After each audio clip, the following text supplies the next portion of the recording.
Booker talks a big game on criminal justice. But his record on nominating judges is abysmal. This month, the Senate confirmed its 100th federal judge of the Biden administration, Gina Mendez-Miro, to the District Court of Puerto Rico. For those keeping score, Biden and Senate Democrats have now secured lifetime appointments for 69 District Court judges, 30 Circuit Court judges, and 1 Supreme Court justice, putting them on pace for at least 200 judicial appointments by the end of Biden's first term. They are comfortably outpacing both the Trump and Obama administrations, as Senate Judiciary Chair Dick Durbin boasted in a press release. Equally as important as the numbers, we are seeing diverse nominees confirmed in both their professional and demographic backgrounds, the press release added. Biden's judicial appointments mark one of the truly exceptional and durable parts of his presidency, and that final line from Durbin is key. In a 2020 letter sent from White House counsel Dana Remus to the Democratic Senate caucus before Biden was even sworn in, the administration made a commitment to nominating individuals whose legal experiences have been historically underrepresented on the federal bench, including those who are public defenders, civil rights and legal aid attorneys, and those who represent Americans in every walk of life.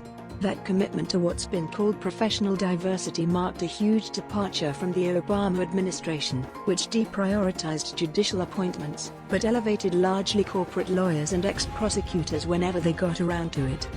Biden's ability to deliver on the professional diversity mandate, however, varies meaningfully from state to state, because of the nature of the appointment process.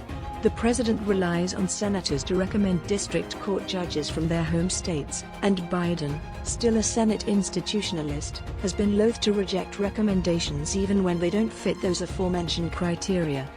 Which is how we've gotten to this. At the halfway mark of his presidency, there's only one Democratic senator to have put forward at least 2 judges who has totally refused to heed the call to refer professionally diverse candidates for the federal bench, New Jersey Senator Cory Booker.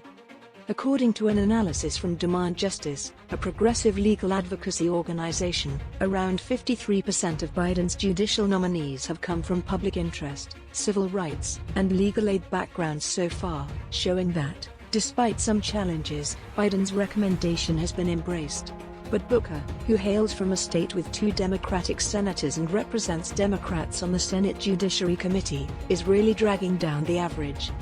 Judges that come from a corporate law background, or were previously prosecutors, aren't necessarily bad judges. But as my colleague Mark Joseph Stern put it in 2020, corporate lawyers spend their careers helping powerful people make more money, gain more power, and fend off challenges from the less fortunate. Prosecutors, meanwhile, crank the wheels of our racist and draconian criminal justice system, crushing the lives and liberty of countless defendants, most of them indigent. That experience influences how these judges rule on critical issues, as research from think tanks including the People's Policy Project shows. For example, judges who worked as prosecutors are more likely to give lengthy sentences to defendants, and corporate lawyers are much more likely to rule against workers in labor disputes. What's more, these kinds of judges are completely overrepresented at all levels of the federal judiciary. As a result, the Biden administration has made a point of prioritizing the elevation of public interest judges, lawyers who were previously public defenders, for example, as part of its broader attempt to rebalance the federal judiciary. This counterbalancing effort is particularly important after years of profound rightward drift in the courts. It's not just the Supreme Court that has lurched hard to the right. Booker is basically the only Democratic senator to not get in line. Over the past 2+ years, he has nominated prospective judges who hail from corporate law or prosecutorial backgrounds 100% of the time. That's not for lack of opportunity. Booker has already recommended 4 separate judges so far: Julian Niels, Zahid Qureshi, Karen Williams, and Michael Fabiards. All 4 are either former corporate lawyers or prosecutors. All 4 also had track records that strayed far from the White House's guidelines.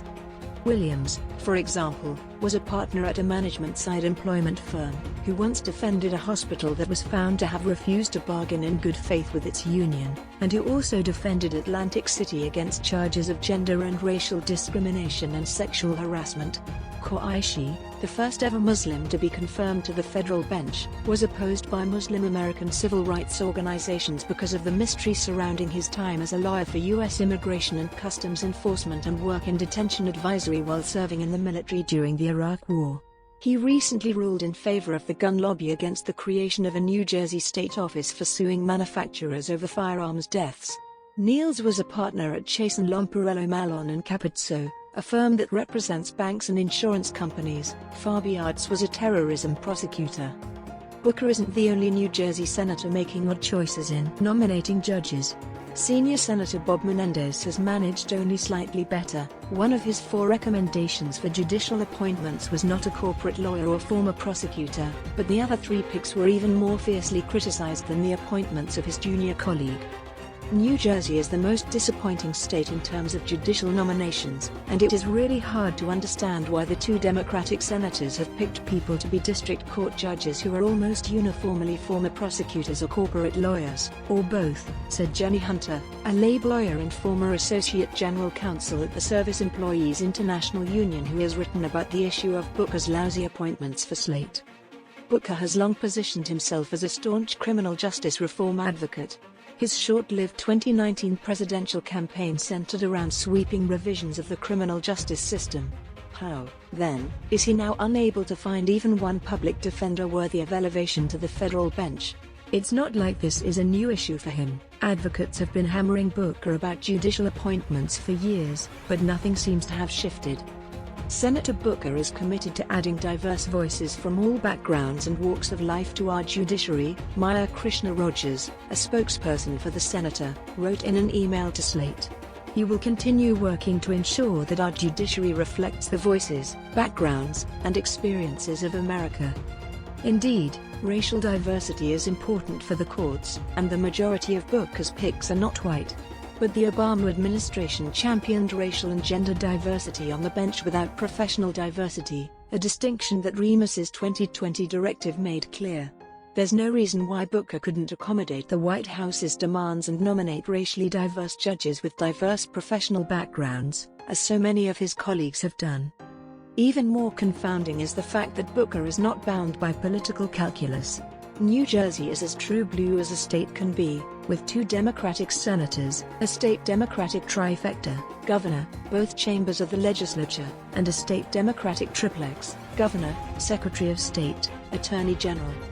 Both of the senators from Massachusetts, which had a Republican governor until January, have recommended professionally diverse judges 100% of the time. Even purple New Mexico has seen both of its senators recommend public interest and civil rights lawyers with 100% consistency. Senators Sherrod Brown of Ohio and Bob Casey of Pennsylvania, despite having had to haggle with their state's Republican senators over nominations, each managed to nominate at least one professionally diverse nominee. Getting Booker on board with Biden's signature accomplishment will be even more important in the coming term. With Republicans taking a hold of the House and already expressing a level of truculence that makes any sort of bipartisan legislation unlikely, confirming judges will be one of the few places where there's meaningful action on Capitol Hill in the coming years. Another consequential New Jersey area judicial vacancy is expected to be decided on soon. In early February, Judge Joseph Greenaway, a Clinton appointee, announced that he'd be retiring from the Court of Appeals Third Circuit in mid-June. The Third Circuit currently sports a 7-6 Republican advantage. Greenaway's retirement, coming after 27 years on the federal bench and 13 years as a New Jersey District Court judge, will create a 4th vacancy for Biden on this court.